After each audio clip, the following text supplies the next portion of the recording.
dan kami keluarga, saya orang tua sebagai mama dari almarhum, saya berharap jika nanti keputusan akhir pada tanggal 31 nanti, saya mengetuk pintu hati daripada Bapak Hakim.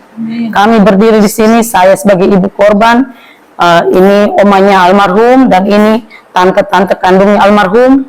Kami semua memohon kepada Bapak Hakim agar benar-benar memakai hati nurani, memberikan keputusan yang adil. Kami berharap ke-22 terdakwa semuanya dipecat sesuai tuntutan dari Bapak Auditor dan diberikan hukuman yang maksimal sesuai perbuatan mereka. Karena untuk memulihkan kembali citra institusi di mata masyarakat, kami butuh keadilan. Dan kami berharap tanggal 31 nanti ada harapan baik yang akan kami dapatkan.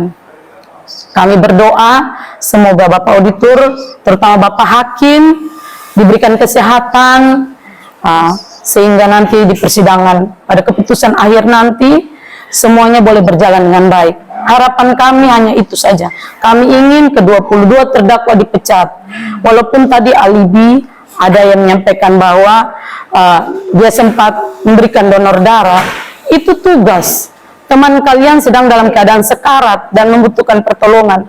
Banyak di luar sana orang-orang yang tidak dikenal juga memberikan pertolongan donor darah lewat PMI, tetapi mereka tidak berkuar-kuar atau berteriak, kami sedang memberikan bantuan donor darah. Itu kemanusiaan yang harus kita lakukan, menolong sesama kita yang sedang membutuhkan.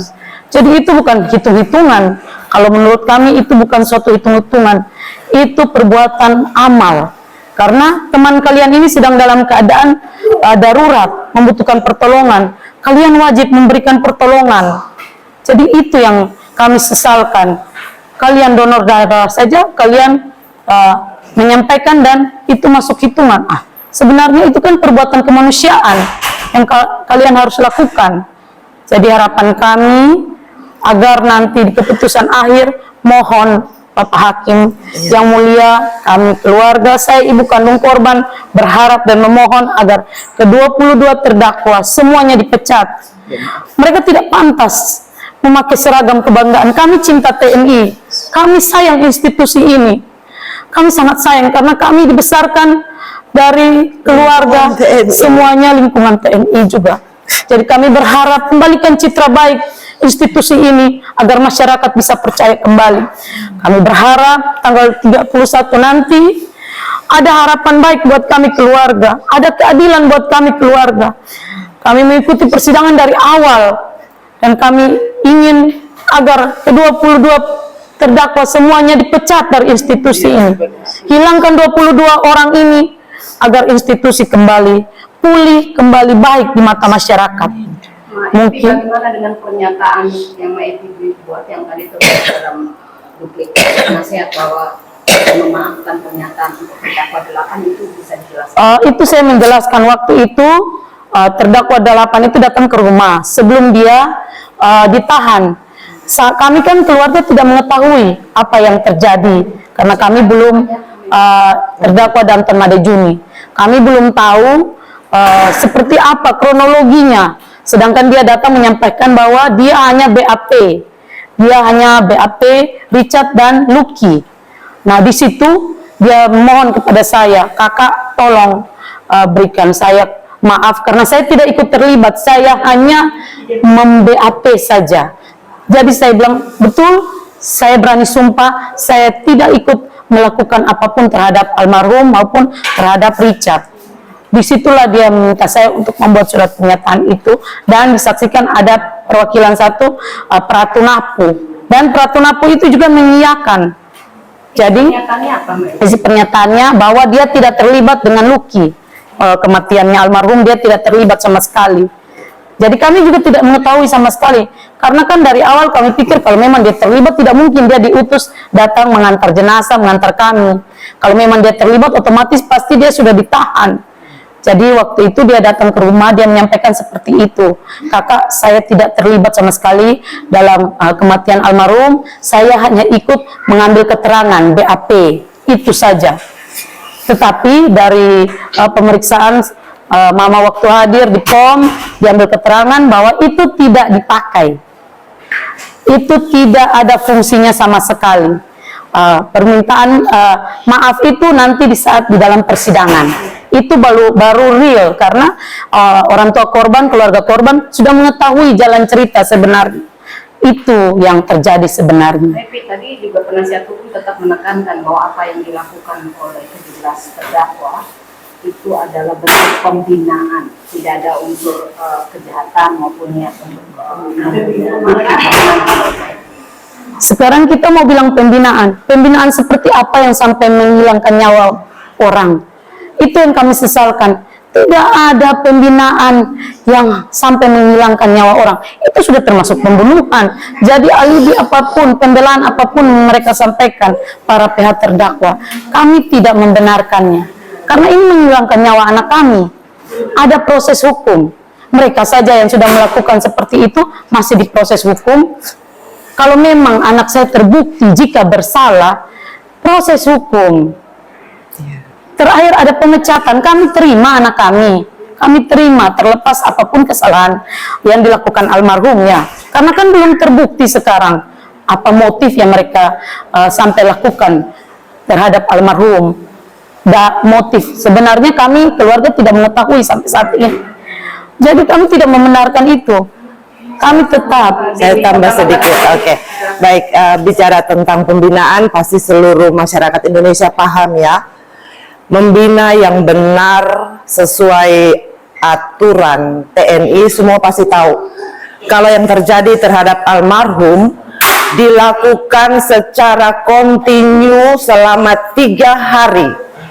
Berarti kita tahu bahwa itu terstruktur selama 3 hari non-stop oleh 22 terdakwa. Apa ini masih layak atau pantas disebut pembinaan? Ketika dari jam sekian sampai jam sekian, sekian terdakwa. Dilanjut jam sekian sampai sekian terdakwa. 1 hari full, dilanjut besok dari tanggal 27 malam ke tanggal 28 full, ke tanggal 29 full, ke tanggal 30 full. Apa ini disebut pembinaan? Jadi saya kembalikan kepada seluruh masyarakat Indonesia untuk menilai sendiri apakah pembelaan duplik PH terdakwa hari ini masuk akal. Apakah ini yang disebut pembinaan? Sesungguhnya kami keluarga kembalikan kepada masyarakat Indonesia dan juga kepada Bapak Hakim yang terhormat. Kami tetap berharap bahwa Bapak Hakim bijaksana memberikan hukuman yang seberat-beratnya untuk mengembalikan citra TNI, marwah TNI yang sama-sama kita rakyat Indonesia cintai ini. Terima kasih, itu saja. Ada tambahan untuk majelis hakim. Saya mohon kepada Yang Mulia Bapak Hakim yang terhormat, Buat sedikit. untuk apapun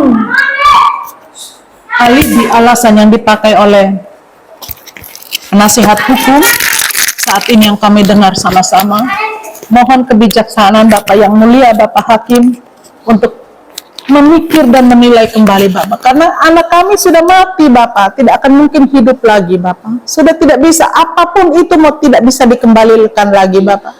Jadi kami hanya mengharapkan, saya sebagai nenek saya sebagai nenek, mungkin semua nenek di dunia merasakan apa yang sakit saat ini terhadap cucunya, dan saya mengharapkan untuk hukuman yang semaksimal mungkin Bapak Hakim yang mulia berikan kepada mereka, supaya menjadi efek jerah, tidak ada lagi sama seperti yang terjadi saat ini. Mungkin itu. Terima kasih. Tolong Yang Mulia Bapak Hakim yang terhormat, saya minta.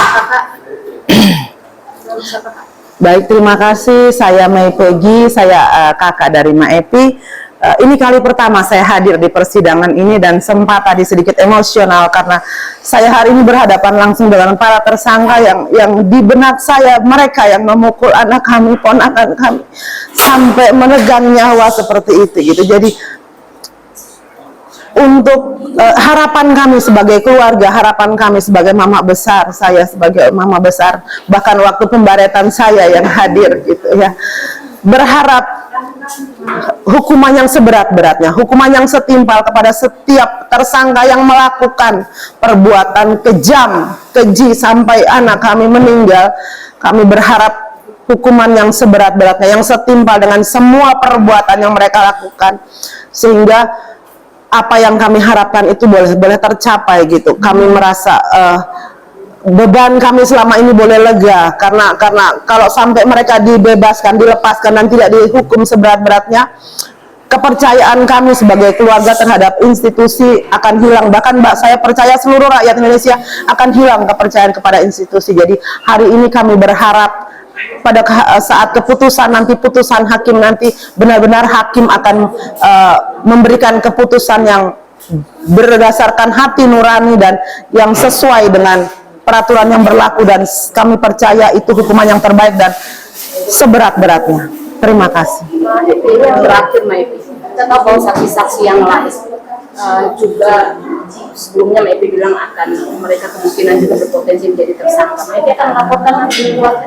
Nanti setelah ini kami masih koordinasi dengan tim PH dulu, bagaimana upaya hukum selanjutnya, karena kami lihat ini kan, mohon maaf, Bapak Komandan Batalion belum tersentuh sama sekali, sedangkan beliau itu ankum tertinggi di dalam batalion tersebut. Beliau yang punya wewenang dan kekuasaan tertinggi, jadi beliau sebenarnya punya hak untuk melarang tidak terjadi penganiayaan, apalagi sampai menghilangkan nyawa anggotanya. Jadi kami juga ingin menuntut pertanggungjawaban beliau. Kenapa sampai sekarang beliau tidak ada pertanggungjawaban kejelasannya sebagai ankum tertinggi dalam batalion almarhum.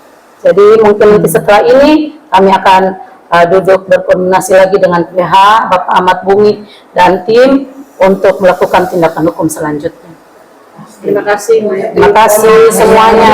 Selamat siang, salam berkati.